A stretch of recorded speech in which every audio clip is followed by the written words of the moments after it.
Mes parents ont refusé de payer 22 000 $ pour mon opération d'urgence. Maintenant, ils veulent que je donne 45 000 $ pour le mariage de rêve de ma sœur. J'ai dit non et tout l'enfer s'est déchaîné. Salut Reddit, attachez vos ceintures parce que ce sera une chevauchée sauvage à travers des années de dysfonctionnement familial, d'urgence médicale et le genre d'ego qui vous ferait tourner la tête. Je parle du syndrome de l'enfant en or sous stéroïdes, le genre où un enfant obtient tout tandis que l'autre est mis de côté quand il a le plus besoin d'aide. Je suis Jake, 32 ans, et j'ai passé la majeure partie de ma vie à être le fils invisible tandis que ma sœur Vanessa, 28 ans, était traitée comme une royauté. Mais le vrai point de rupture est survenu quand j'ai failli mourir et que mes parents m'ont dit que j'étais seul. 4 ans plus tard, ils veulent que je finance son mariage de conte de fées. Laissez-moi vous expliquer comment nous en sommes arrivés là parce que le contexte est important. Il ne s'agit pas seulement d'un incident ou d'une demande d'argent. Il s'agit de 3 décennies de favoritisme systématique qui ont culminé avec le fait qu'ils m'ont littéralement dit de gérer ma propre crise médicale alors que je me battais pour ma vie dans un lit d'hôpital. La fondation de ce dysfonctionnement a été posée tôt et renforcée constamment tout au long de mon enfance et de mon âge adulte. J'ai grandi dans ce qui semblait être une famille de banlieue normale de l'extérieur. Papa travaille dans la vente de produits pharmaceutiques, rapportant environ 90 000 $ par an. Maman est hygiéniste dentaire, gagnant 50 000 $ supplémentaires à temps partiel. Pas riche, mais certainement une famille de classe moyenne supérieure confortable. Une maison de 3 chambres dans un quartier décent avec de bonnes écoles, 2 voitures dans l'allée, des vacances annuelles en Floride ou dans les Carolines. Une installation de banlieue américaine standard qui semblait parfaite aux étrangers. Mais à l'intérieur de cette maison, c'était une toute autre histoire. Le dysfonctionnement était profond et a commencé tôt. Dès la naissance de Vanessa, quand j'avais 4 ans, la dynamique a radicalement changé. Elle était la précieuse petite fille, la fille que ma mère avait toujours voulu après avoir eu un garçon. Papa a immédiatement eu sa princesse à gâter. Moi, je suis devenu l'enfant d'essai, la première ébauche sur laquelle ils avaient déjà compris leurs erreurs parentales. Le favoritisme n'était pas subtil du tout. Quand j'étais dans la petite ligue, jouant au 3e but, mes parents assistaient à peut-être la moitié de mes matchs, toujours avec une excuse de fatigue après le travail ou d'autres obligations. Je scrutais les gradins pendant l'échauffement, espérant les voir, et la moitié du temps, ils n'étaient tout simplement pas là. Les autres parents le remarquaient, mon entraîneur le remarquait. Je faisais semblant que ça ne me dérangeait pas, mais ça me dérangeait. Quand Vanessa a commencé les cours de danse à 5 ans, mes parents n'ont jamais manqué un seul spectacle. Pas un seul. Ils s'asseyaient au premier rang avec des fleurs et un appareil photo professionnel, traitant chaque performance comme si elle jouait à Broadway. Ils l'emmenaient ensuite dîner dans des restaurants chics pour célébrer. Je restais généralement à la maison avec une babysitter ou plus tard seul, mangeant ce qu'il restait dans le réfrigérateur. Les matins de Noël étaient une blague et sont devenus une source d'anxiété pour moi chaque décembre. Je recevais des cadeaux pratiques, des vêtements dont j'avais besoin pour l'école, un nouveau sac à dos, peut-être un livre ou 2 si j'avais de la chance. Parfois, je ne recevais même pas ce que je voulais vraiment, juste des choses qu'ils avaient décidé que je devais avoir. Un dictionnaire une année, des chaussettes et des sous-vêtements une autre année. Vanessa avait une montagne de cadeaux sous le sapin, des poupées, des jeux, du matériel d'art, les derniers gadgets technologiques, un nouveau vélo une année, une transformation complète de sa chambre une autre année, y compris de nouveaux meubles, de la peinture et des décorations. L'inégalité était si évidente que même les membres de la famille élargie la commentaient lors des rassemblements de vacances. Mais mes parents se contentaient d'en rire avec des commentaires désinvoltes comme « Eh bien, les filles ont besoin de plus de choses que les garçons. » Ou « Jake n'est pas matérialiste comme ça. » Ils se sont convaincus que je préférais ça, que j'étais naturellement plus minimaliste et que je ne me souciais pas des cadeaux. En réalité, j'ai appris très tôt que montrer ma déception aggravait les choses. Lorsque j'ai voulu rejoindre l'équipe de débat au lycée, réellement excité par quelque chose pour la première fois depuis des années, mes parents ont dit que les frais d'inscription de 25 $ étaient trop chers et que je devrais plutôt me concentrer sur mes études. Ils m'ont littéralement dit que nous ne pouvions pas nous permettre 25 $. La même année, ils ont dépensé 900 $ pour une robe sur mesure pour la remise des diplômes de 8e année de Vanessa. 8e année. Elle avait 13 ans. J'ai trouvé le reçu sur le comptoir de la cuisine et je l'ai juste regardé avec incrédulité. 900 $ pour une robe qu'elle porterait une fois, mais nous ne pouvions pas nous permettre 25 $ pour quelque chose qui me passionnait. Le message était clair dès le début. Vanessa comptait, pas moi. Elle était l'investissement digne de temps, d'argent et d'attention. J'étais la dépense à minimiser. Mais je me suis adapté, je suis devenu autonome par nécessité. J'ai eu mon premier vrai travail à 14 ans, en faisant la vaisselle dans un restaurant local appelé Mélès. Le propriétaire était ce vieil homme bourru qui payait en espèces et ne posait pas trop de questions sur mon âge. Je travaillais le vendredi soir et le samedi matin, rentrant à la maison sentant la graisse et le savon vaisselle, les mains abîmées par l'eau chaude. J'ai économisé chaque centime dans une boîte à chaussures sous mon lit au début, puis j'ai ouvert mon propre compte d'épargne quand j'ai eu 15 ans. J'ai payé ma propre assurance automobile quand j'ai eu 16 ans après avoir réussi l'examen dans la voiture de mon moniteur d'auto-école. J'ai acheté ma propre Honda Civic d'occasion avec l'argent que j'avais gagné. Je l'ai trouvé sur Craigslist pour $3000, négocié à 2700 $, payé en espèces.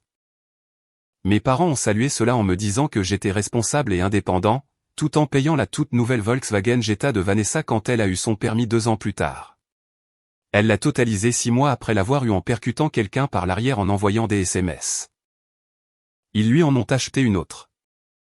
J'ai travaillé pour financer mes études au collège communautaire, en suivant des cours d'éducation générale tout en vivant à la maison et en faisant la navette.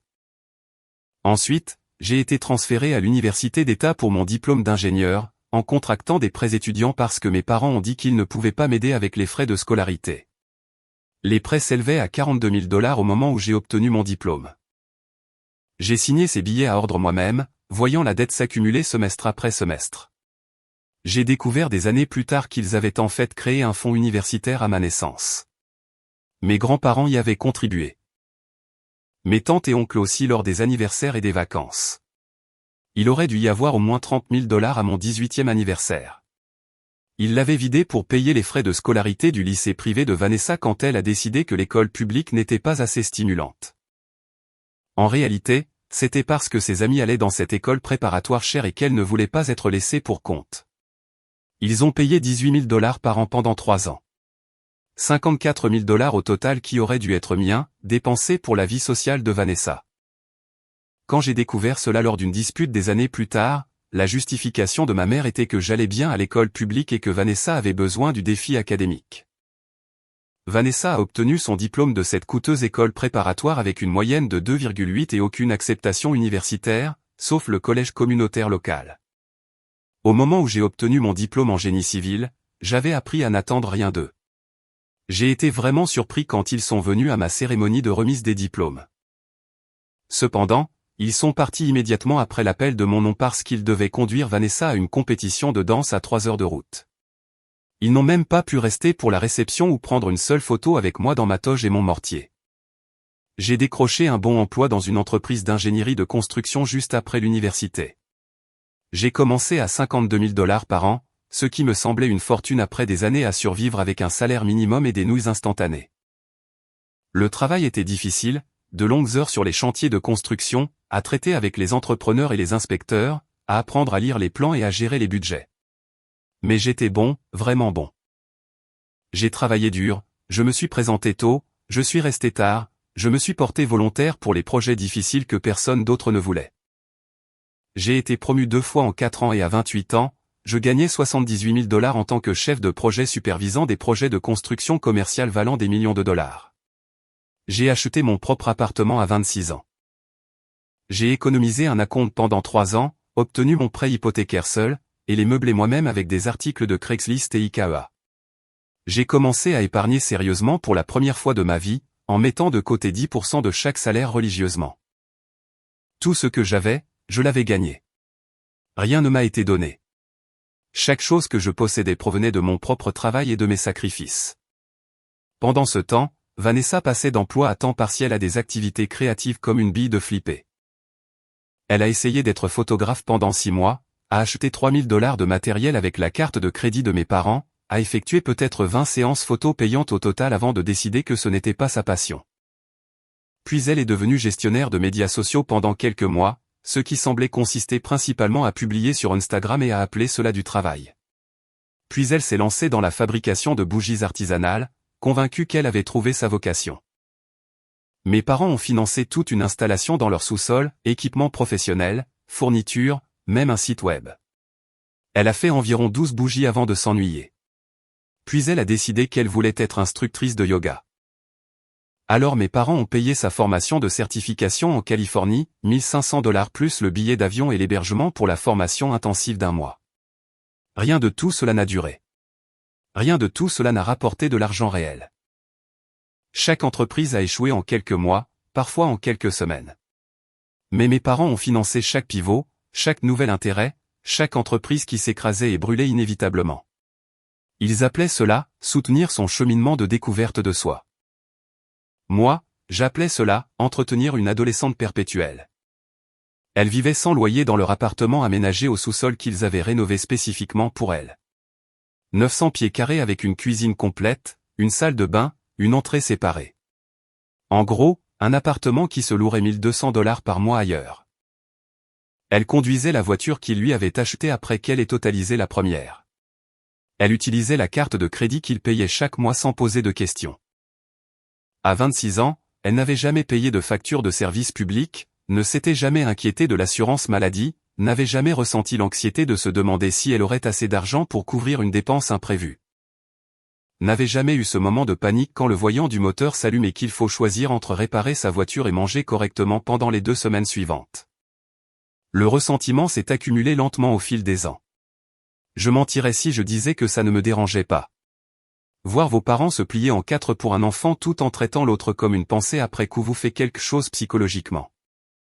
Cela façonne la façon dont vous vous voyez, la façon dont vous interagissez avec le monde, la façon dont vous comprenez votre valeur.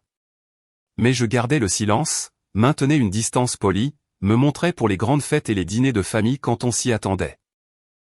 Je m'asseyais à leur table à manger, faisant de la petite conversation, les regardant s'extasier sur la dernière idée commerciale ratée de Vanessa, tout en reconnaissant à peine mon propre succès professionnel. C'était ma stratégie pendant des années. Rester civil, ne pas faire de vagues, accepter que c'était ainsi que fonctionnait notre famille. J'avais ma propre vie maintenant, mon propre succès, mon propre appartement. Je n'avais plus besoin de leur approbation ou de leur soutien. J'avais appris à vivre sans. Puis vint l'incident qui changea tout et me montra enfin qui ils étaient vraiment. Il y a 4 ans, j'ai commencé à avoir des douleurs à l'estomac. Pas terrible au début, juste cette douleur persistante qui ne disparaissait pas, quoi que je fasse. J'ai essayé de l'ignorer pendant quelques semaines, pensant que c'était le stress d'un projet difficile au travail ou quelque chose que j'avais mangé qui ne m'avait pas réussi.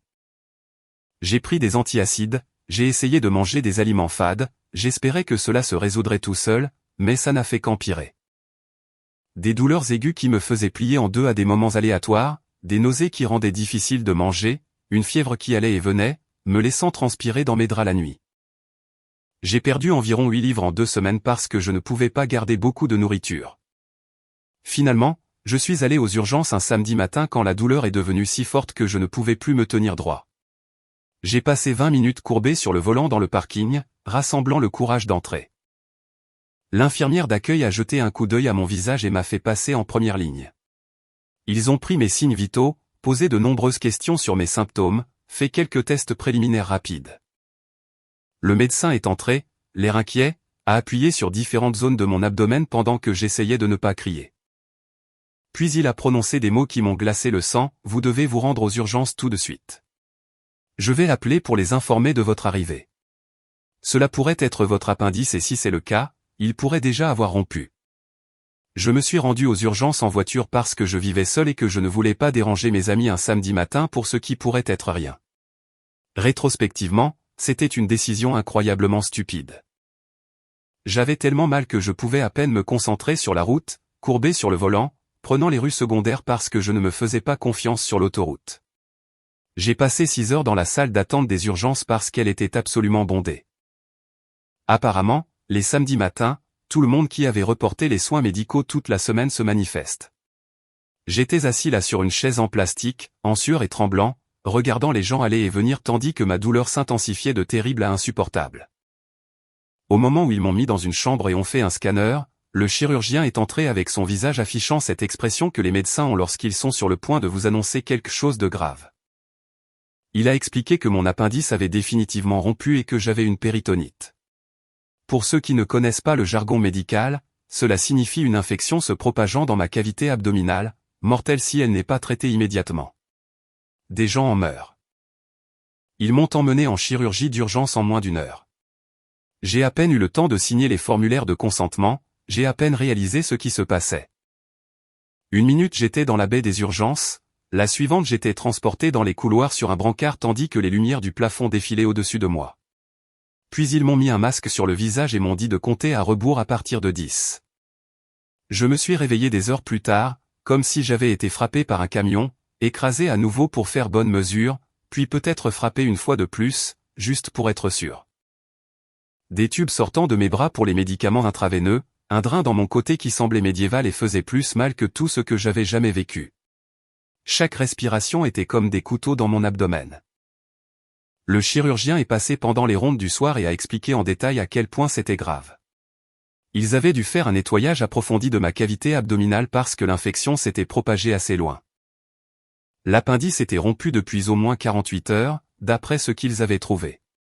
Encore un jour ou 2 et je n'aurais peut-être pas survécu. Je serais à l'hôpital pendant au moins 5 à 7 jours sous antibiotiques intraveineux, peut-être plus longtemps si des complications se développaient, puis des semaines de récupération à la maison avant de pouvoir même penser à reprendre le travail. Pas de levage, pas de conduite pendant au moins 2 semaines, mobilité limitée, risque élevé d'infection aux sites chirurgicaux. C'est là que la réalité m'a frappé comme un deuxième camion, l'argent. J'avais une assurance maladie par mon travail. C'était en fait une assez bonne couverture, tout compte fait, mais j'avais choisi un plan à franchise élevée parce que les primes étaient plus basses et que j'étais jeune et en bonne santé et n'allais jamais chez le médecin. Le genre de décision que vous prenez lorsque vous essayez d'économiser de l'argent et que vous ne pouvez pas imaginer avoir besoin de soins médicaux graves. La franchise était de $22 000. $22 000. Le chiffre était si grand qu'il ne semblait même pas réel au début. J'ai demandé au conseiller financier de le répéter 3 fois, convaincu d'avoir mal entendu, mais non, c'était le montant. $22 000 dont je serais personnellement responsable avant que mon assurance ne couvre un seul dollar. Le service de facturation de l'hôpital était très compréhensif mais très clair sur la situation. Je serais responsable de ce montant quoi qu'il arrive. Il pouvait mettre en place un plan de paiement, travailler avec moi sur la facturation, mais l'argent était dû, point final. C'est ainsi que fonctionne l'assurance lorsque vous choisissez le plan bon marché. J'avais 28 ans. J'avais épargné agressivement pendant 3 ans, accumulant un fonds d'urgence comme tous les blogs de finances personnelles le disaient. J'avais environ $14 000 en épargne dont j'étais si fier, de l'argent qui avait demandé de vrais sacrifices pour être accumulé. Sauter les événements sociaux, apporter mon propre déjeuner tous les jours, conduire ma vieille Honda au lieu de la changer, dire non aux vacances avec des amis. Cela effacerait complètement cela et me laisserait $8 000 de dette en plus, et je serais sans travail pendant au moins 1 mois, peut-être plus, ce qui signifie des revenus réduits au moment où j'en avais le plus besoin. L'invalidité de courte durée ne couvrirait que 60% de mon salaire. Depuis mon lit d'hôpital le 2e jour, toujours sous antibiotiques intraveineux et me sentant mal, j'ai appelé mes parents. Les mains tremblantes en composant leur numéro. J'ai expliqué la situation aussi clairement que possible à travers le brouillard des analgésiques.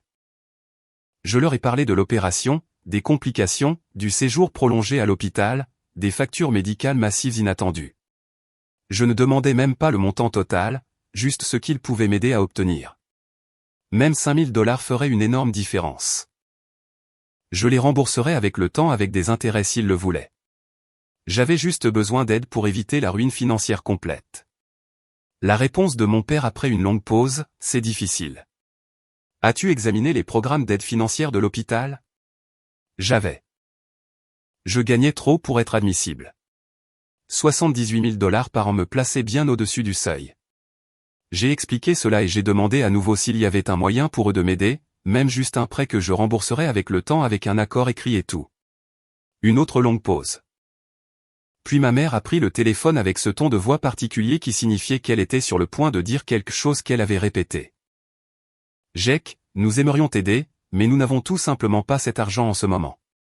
Peut-être aurais-tu dû prendre une meilleure assurance quand tu en as eu l'occasion. Cela fait partie d'être un adulte, de faire face aux dépenses imprévues et de planifier à l'avance pour les urgences. Je n'arrivais pas à croire ce que j'entendais.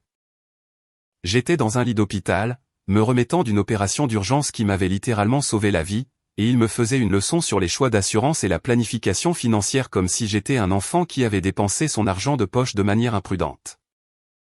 Vous avez aidé Vanessa avec la compte de sa voiture, ai-je dit, essayant de garder ma voix stable. C'était 11 000 $ l'année dernière. C'était différent. Elle avait besoin d'un transport fiable pour aller travailler. Je n'ai pas besoin d'être écrasé par des dettes médicales suite à une opération vitale.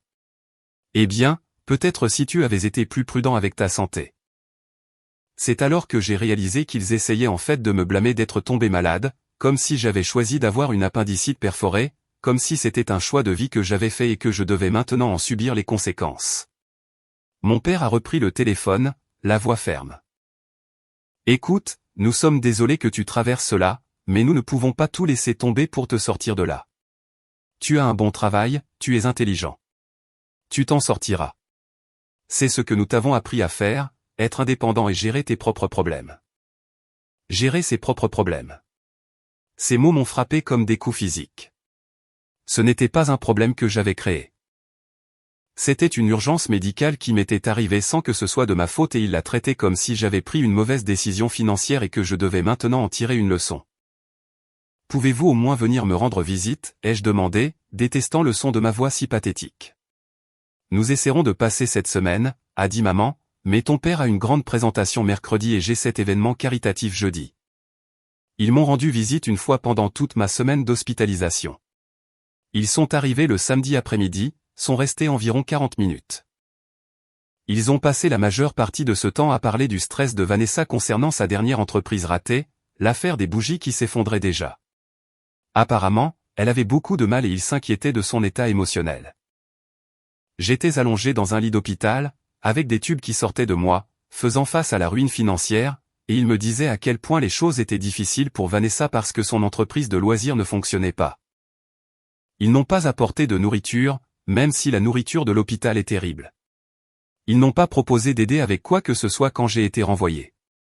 Ils n'ont pas demandé ce qu'ils pouvaient faire ou comment ils pouvaient me soutenir. Ils ont juste coché la case d'avoir rendu visite à leur fils malade et sont partis. Je les ai regardés sortir de ma chambre d'hôpital et j'ai eu ce moment de clarté cristalline. J'étais complètement seul dans cette situation. Vanessa n'est jamais venue, pas une seule fois. Elle a envoyé un SMS le 3e jour, « Désolé que tu sois malade. J'espère que tu te sentiras mieux bientôt », avec un emoji de fleurs. C'était l'étendue de son inquiétude pour son frère qui était à l'hôpital, luttant contre une infection potentiellement mortelle. J'ai passé cette semaine allongé dans un lit d'hôpital, à regarder les infirmières aller et venir, à gérer la douleur et l'inconfort, et l'humiliation d'avoir besoin d'aide pour des fonctions de base, face à une catastrophe financière qui me ferait reculer de plusieurs années d'économie prudente. Tout en sachant que mes parents étaient parfaitement capables d'aider mais avaient choisi de ne pas le faire. Ils avaient l'argent. Je savais qu'ils l'avaient. Ils venaient de dépenser 11 000 $ pour la compte de la voiture de Vanessa sans sourciller. Ils planifiaient leurs vacances annuelles en Floride dans quelques mois. Papa s'était récemment acheté de nouveaux clubs de golf, mais aider leur fils lors d'une urgence médicale? C'était trop demandé. Quand j'ai été libéré après 7 jours, j'ai pris un Uber pour rentrer chez moi parce que leur demander de me raccompagner semblait inutile. J'ai payé 42 $ de mon compte bancaire qui diminuait rapidement pour me ramener, moi et mon petit sac d'affaires, à mon appartement. Le chauffeur m'a aidé à monter les escaliers parce que je pouvais à peine marcher. J'ai passé le mois suivant à me remettre seul dans mon appartement, allant à des rendez-vous de suivi seul, gérant les papiers d'assurance et les services de facturation de l'hôpital tout en guérissant encore d'une intervention chirurgicale majeure. Les drains chirurgicaux sont restés en place pendant 2 semaines et j'ai dû les gérer moi-même. J'ai dû changer mes propres pansements, surveiller mes propres incisions pour détecter des signes d'infection, mesurer et enregistrer le débit de drainage comme si j'étais ma propre infirmière. Mon collègue Randy a découvert ce qui s'était passé et a organisé 1000 trains, où des personnes du bureau m'ont apporté de la nourriture pendant 2 semaines. C'étaient des gens que je connaissais à peine en dehors du travail, mais ils sont venus quand même, m'ont apporté des courses, sont allés chercher des ordonnances, sont restés avec moi pendant 1 heure juste pour me fournir un contact humain. Mon ami de collège Tim est venu de 2 heures de route tous les quelques jours pour me rendre visite et m'aider avec des choses que je ne pouvais pas faire moi-même. Il sortait mes poubelles, m'aidait à me doucher sans mouiller les pansements, s'assurait que je prenais correctement mes médicaments, venait sans qu'on lui demande, ne se plaignait jamais du trajet. Mes parents m'ont appelé 2 fois pendant tout ce mois. Les 2 fois pour me parler de quelque chose qui se passait avec Vanessa. Le premier appel concernait sa décision de fermer l'entreprise de bougies. Il voulait savoir si je voulais acheter les fournitures restantes au prix coûtant. Le deuxième appel concernait sa nouvelle idée de devenir instructrice de yoga. N'était-il pas excité par cette nouvelle orientation pour elle? Aucun des 2 appels n'incluait la question de savoir comment j'allais, si j'avais besoin de quelque chose, comment ma convalescence se déroulait. C'était comme si ma crise médicale avait déjà été oubliée parce qu'il était gênant d'y penser. J'ai remboursé cette dette médicale au cours des 3 années suivantes. 22 000 $ payés par des prélèvements mensuels automatiques qui me laissaient constamment stressé par l'argent. 611 $ par mois pendant 36 mois. Chaque paiement était un rappel du jour où mes parents ont choisi de ne pas m'aider. J'ai dû reporter l'achat d'une nouvelle voiture lorsque ma Honda a commencé à avoir de sérieux problèmes à 215 000 miles. Je n'ai pas pu épargner pour un acompte pour une maison comme je l'avais prévu. J'ai mis toute ma vie en suspens pour rembourser une dette due à une urgence qui n'était pas de ma faute et pour laquelle mes parents auraient pu m'aider s'ils l'avaient voulu. Pendant ces 3 années, je les ai vus aider Vanessa avec plusieurs choses coûteuses. Chaque fois que j'entendais parler d'un nouveau renflouement ou d'un financement pour une autre entreprise ratée, c'était comme un couteau qui s'enfonçait plus profondément dans une vieille blessure qui ne guérissait jamais. Le ressentiment pendant ces années était intense. Chaque paiement automatique qui était prélevé de mon compte courant était comme un rappel de leur trahison. Chaque fois que je voyais mes parents publier sur les réseaux sociaux qu'ils aidaient Vanessa avec quelque chose de nouveau, la colère montait. Mais je gardais le silence, maintenais un contact minimal, me disais que ce serait finalement remboursé et que je pourrais passer à autre chose. Finalement, 3 ans et 2 mois après cette opération, j'ai effectué le dernier paiement. J'ai vu le solde de mon prêt tomber à 0. J'aurais dû ressentir un soulagement, mais la plupart du temps, je me sentais juste en colère. En colère contre le temps perdu, les opportunités manquées, le stress enduré. Tout cela inutile si mes parents m'avaient simplement aidé lors d'une urgence médicale. Le point de rupture est survenu il y a 3 mois, juste au moment où j'avais enfin commencé à reconstruire mes économies et à me sentir financièrement stable à nouveau. J'ai reçu un appel de maman un mardi après-midi me demandant si j'étais libre pour le dîner du dimanche. Elle a dit qu'ils avaient des nouvelles excitantes à partager et qu'ils voulaient toute la famille présente. Sa voix avait cette qualité joyeuse particulière qui signifiait que quelque chose d'important se passait. J'ai pensé que Vanessa avait trouvé un nouveau travail ou quelque chose, peut-être qu'elle avait enfin trouvé quelque chose qui durerait. J'ai accepté de venir, je l'ai noté sur mon calendrier, je n'y ai pas vraiment pensé au-delà de l'espoir que le dîner ne serait pas trop gênant compte tenu de notre relation. Je me suis présenté chez eux ce dimanche-là pour trouver ce que je ne peux décrire que comme un décor de célébration complet. Il y avait un gâteau à 2 étages de la pâtisserie chère du centre-ville, des ballons partout, des argentés et des dorés qui disaient « Félicitations », une bannière tendue à travers la salle à manger, et Vanessa assise à la table de la salle à manger avec son petit ami Dylan. Tous les 2 souriaient comme s'ils avaient gagné à la loterie, se tenant la main et rayonnant pratiquement d'excitation. Ils étaient fiancés. J'ai forcé un enthousiasme que je ne ressentais pas, j'ai offert des félicitations qui sonnaient probablement creuses, j'ai fait la conversation habituelle sur la façon dont il avait fait sa demande et si elle avait été surprise. Dylan est un type bien, il travaille dans l'informatique et gagne environ 65 000 $, il semble stable et mature, il traite bien Vanessa d'après ce que je peux voir. Si elle était heureuse, tant mieux, ce n'était pas mon affaire. Puis papa s'est levé pour faire son annonce, tapotant son verre avec une fourchette comme si nous étions à un événement formel. Nous sommes tellement excités d'aider Vanessa et Dylan à commencer leur vie ensemble, a-t-il commencé, la voix pleine d'émotion. Nous avons planifié cela pendant des mois, économisant et nous préparant pour ce jour. Nous savons à quel point les mariages peuvent être chers, à quel point c'est stressant pour les jeunes couples qui débutent. J'ai eu un mauvais pressentiment quant à la tournure que cela allait prendre. Nous allons donc leur donner 45 000 $ pour leur mariage et leur première année de mariage. Considérez cela comme notre cadeau pour les aider à lancer leur avenir ensemble. 45 000 $. La pièce a un peu tourné. J'ai agrippé le bord de la table à manger pour me stabiliser. Les mêmes parents qui n'avaient pas pu épargner 22 000 $ quand j'avais failli mourir annonçaient avec désinvolture qu'ils dépenseraient 45 000 $ pour un mariage, plus du double de ce qu'ils avaient refusé de m'aider pendant une urgence médicale potentiellement mortelle. Nous pensons à un mariage à destination, s'est exclamée Vanessa, se penchant en avant avec excitation. Peut-être l'Italie ou la Grèce ou éventuellement la côte amalfitaine. Quelque chose de vraiment spécial et mémorable dont nos amis parleront pendant des années. Et les 45 000 $ aideront pour la cérémonie, la lune de miel et pour s'installer dans un nouvel appartement ensemble. Maman était pratiquement rayonnante de joie. Nous économisons spécifiquement pour le mariage de Vanessa depuis des années. Nous avons créé un fonds quand elle a eu 18 ans. Nous voulons que son grand jour soit absolument parfait, quelque chose dont elle se souviendra toujours. Cette phrase, économiser pendant des années, m'a frappé comme un coup physique. Ils avaient systématiquement économisé de l'argent pour le futur mariage hypothétique de Vanessa pendant tout le temps où j'étais noyé dans des dettes médicales dues à une véritable urgence potentiellement mortelle. C'est très généreux, ai-je dit, en gardant ma voix aussi neutre que possible. Nous espérons aussi que tu y contribueras, a dit papa, se tournant pour me regarder directement. En tant que son grand frère, cela signifierait beaucoup pour Vanessa si tu l'aidais à réaliser son mariage de rêve. Nous pensions que tu pourrais peut-être verser 20 ou 25 000 $. Tu réussis très bien ta carrière maintenant. La pièce est devenue complètement silencieuse. Tout le monde me regardait avec attente. Laissez-moi bien comprendre, ai-je dit lentement. Vous voulez que je donne à Vanessa 20 ou 25 000 $ pour son mariage? C'est ce que fait la famille, a ajouté papa. Nous nous aidons tous mutuellement lors des moments importants de la vie. Quelque chose en moi a craqué. Des moments importants de la vie? Comme une opération d'urgence pour vous sauver la vie? La température de la pièce a chuté d'environ 40 degrés. C'était différent, a dit papa. Comment? Comment était-ce exactement différent? Vous aviez une assurance. Vous aviez des options. Il s'agit d'une célébration familiale et j'avais une assurance avec une franchise de 22 000 $ qui a anéanti toutes mes économies et m'a laissé endetté pendant 3 ans. Et vous m'avez dit de me débrouiller seul parce que je suis un adulte qui doit gérer ses propres problèmes. Jake, ce n'est pas le moment ni l'endroit, a commencé maman. Quand est le moment?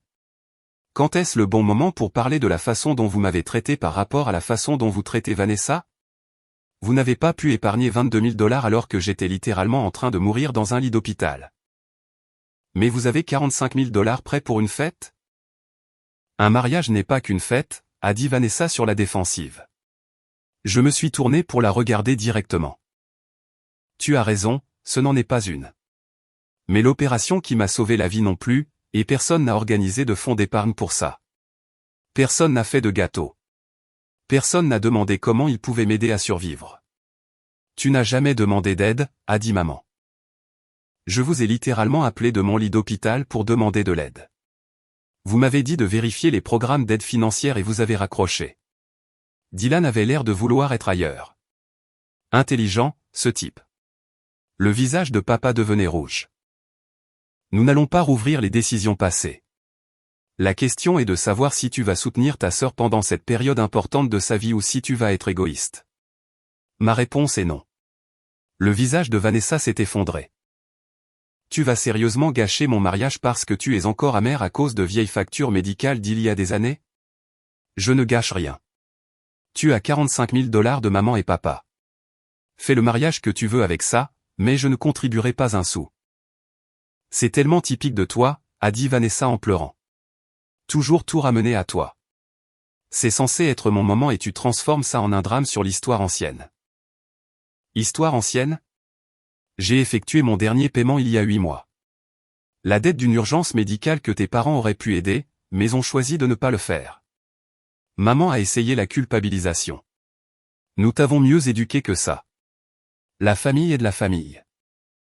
Tu as raison, la famille est de la famille, mais apparemment cela ne s'applique que lorsque c'est Vanessa qui a besoin d'aide. Je me suis levé et j'ai pris ma veste. Où vas-tu? A demandé papa. À la maison. Félicitations pour tes fiançailles, Vanessa. J'espère que tu auras un excellent mariage, mais payez-le vous-même. Je suis parti avant que quiconque ne puisse répondre. J'ai conduit chez moi, les mains tremblantes sur le volant, l'adrénaline pompant dans mon système. Je suis rentré chez moi et j'ai immédiatement envoyé un SMS à Tim. Tu ne croiras jamais ce qui vient de se passer. Sa réponse est venue rapidement, viens, apporte les détails. Les conséquences ont commencé le lendemain matin. Maman a appelé à 6h30 du matin. J'ai laissé le message aller à la messagerie vocale. Elle a rappelé encore et encore. À midi, j'avais 17 appels manqués et des SMS qui passaient de « Nous devons parler » à « Tu es incroyablement égoïste » à « Comment peux-tu faire ça à ta sœur ?» Les messages de papa étaient plus courts et plus en colère. Vanessa a envoyé un long SMS émotionnel expliquant comment je l'abandonnais pendant le moment le plus important de sa vie. Je n'ai répondu à aucun d'eux. Ma tante Caroline a appelé vendredi. La sœur aînée de ma mère, d'habitude assez raisonnable. Ta mère m'a appelé, très bouleversée, a-t-elle commencé. Je m'en doutais. Je lui ai raconté toute l'histoire. Les 22 000 $ de dette médicale, les années de favoritisme, les 45 000 $ pour le mariage de Vanessa, la demande de 25 000 $ supplémentaires par-dessus cela. Long silence. Je n'avais aucune idée de la situation de l'opération, a finalement dit Caroline. Ta mère n'en a jamais parlé. Ils n'ont rien dit à personne. C'est au-delà du favoritisme. C'est cruel. Entendre quelqu'un de ma famille enfin reconnaître ce que j'avais vécu m'a fait du bien. Je ne leur donnerai pas d'argent pour un mariage, ai-je dit. Tu n'es pas le méchant. Ne les laisse pas te culpabiliser. La campagne de pression a continué pendant des semaines. Ils ont essayé toutes les tactiques de manipulation. Puis ils sont allés plus loin. 3 semaines plus tard, j'ai reçu un message de l'ami de Vanessa. Elle avait posté dans un groupe de planification de mariage au sujet de son frère égoïste. J'ai fait une capture d'écran du fil de discussion et l'ai envoyé à Vanessa. Vraiment? Tu mets nos affaires familiales sur les réseaux sociaux? Sa réponse, peut-être que si tout le monde te pointe du doigt, tu réaliseras à quel point tu as tort. C'est alors que j'ai décidé de reprendre le contrôle. J'ai appelé mes parents et leur ai dit que nous devions nous rencontrer. Une seule fois. Dans un endroit neutre, un café près de chez eux. Je me suis présenté samedi matin avec un dossier plein de documents. Je me suis assis en face d'eux. Je ne dirai cela qu'une fois, ai-je commencé. Je ne donnerai pas d'argent à Vanessa pour son mariage. Pas 25 000 $, pas 500 $. Rien. Jake, a commencé maman. J'ai levé la main. Vous m'avez élevé pour être indépendant et gérer mes propres problèmes. Ce sont vos mots exacts. C'est donc ce que je fais. C'est différent, a dit papa. Non, ça ne l'est pas. Vous m'avez appris que la famille ne se tire pas d'affaire mutuellement. J'ai bien appris cette leçon. J'ai sorti mes factures d'hôpital. 22 000 $ de dette médicale. Je les ai remboursées en 3 ans pendant que vous financiez les entreprises ratées de Vanessa. Document suivant, la liste de tout ce qu'ils avaient donné à Vanessa. Estimation conservatrice, 95 000 $ à Vanessa depuis ses 18 ans. Pendant cette même période, 0 pour moi. Leurs visages sont devenus pâles. Voici ce qui se passe. Je ne contribue pas au mariage. Je ne viendrai pas non plus. Et à partir de maintenant, je vous traiterai exactement comme vous m'avez traité. Avec une distance polie et aucun soutien. Tu nous coupes les ponts, a demandé maman. Non. Vous m'avez coupé les ponts il y a 4 ans. J'accepte simplement cette réalité. C'est ridicule, a dit papa. Tu jettes ta famille pour de l'argent. Non, vous avez choisi l'argent plutôt que moi quand j'avais besoin de vous. Je respecte juste ce choix. Je me suis levé et j'ai laissé le dossier. C'est la documentation de ce que vous avez dépensé pour Vanessa par rapport à moi. Gardez-la. Montrez-la aux gens quand ils demanderont pourquoi je ne suis pas au mariage. Je suis sorti en me sentant plus léger que je ne l'avais été depuis des années. La retombée nucléaire a été immédiate. Mes parents ont dit à tout le monde que j'avais renié la famille. La famille élargie m'a contacté, la plupart prenant leur parti au début. Mais quelque chose d'intéressant s'est produit. Caroline a partagé ma version avec des membres clés de la famille, y compris l'oncle Franck. Il a appelé, je suis dégoûté. Je n'avais aucune idée qu'il t'avait laissé tomber. Plusieurs parents avaient supposé que mes parents avaient aidé avec les factures médicales. Quand ils ont découvert la vérité, le récit a changé. Ma cousine Mélissa, infirmière, était horrifiée. Ils n'ont pas aidé après une opération d'urgence? Ce n'est pas seulement un manque de soutien, c'est horrifiant. Le front uni s'est fissuré. Pendant ce temps, ma vie s'est considérablement améliorée. J'ai bloqué leur numéro. J'ai mis mes réseaux sociaux en privé. J'ai créé des limites que j'aurais dû avoir il y a des années. Le travail allait bien. Une autre promotion et une augmentation. J'ai commencé à fréquenter quelqu'un. J'ai pris des vacances avec Tim. La semaine la plus relaxante depuis des années. 6 semaines plus tard, j'ai reçu un email de papa. Nous devons parler. Je ne l'ai pas ouvert. Je l'ai envoyé dans les spams. Le mariage a eu lieu le mois dernier. D'après ce que Caroline m'a dit, c'était sympa mais plus petit que ce que Vanessa voulait. Problème de budget. Les 45 000 $ ne suffisaient pas. Tragique. Si vous avez apprécié cette vidéo, veuillez appuyer sur le bouton d'abonnement. Cela aide vraiment la chaîne et nous aide à vous apporter plus et de meilleures histoires. Merci.